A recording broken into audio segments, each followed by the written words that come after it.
anche sui rifiuti. L'ultima nostra azione in termini di ambiente è stata quella contro la plastica. Anche qua siamo stati promotori in Veneto di questa battaglia con una nostra prima mozione sul plastic free.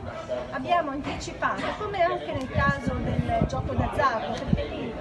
anche lì non c'era a livello nazionale una legge che raccogliesse, no, tutta quella frammentazione normativa, però ci siamo basati su una delibera di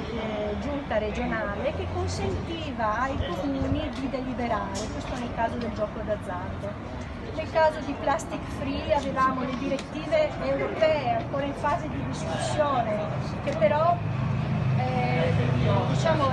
avevamo questa linea che comunque il nostro Ministero stava sostenendo anche da lontano, si stava preparando poi con quello che è stato il decreto Salva Mare a iniziare una specie di applicazione di quello che poi sarà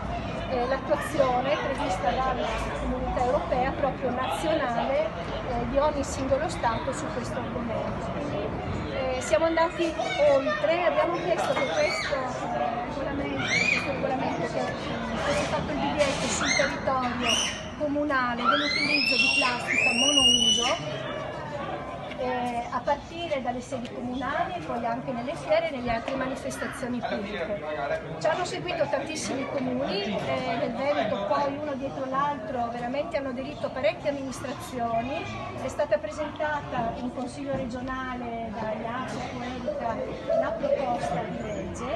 e quindi è stato anche qui proprio un caso, no, di lavoro di squadra, nel senso che nei vari livelli ci siamo spinti perché questa cosa venisse conosciuta, venisse applicata, in alcuni casi anche in altri comuni, in comuni con amministrazioni differenti, attraverso i comitati comunque legati al Movimento 5 Stelle, i nostri attivisti, qui ne abbiamo uno, e siamo riusciti a portare anche in comune amministrato da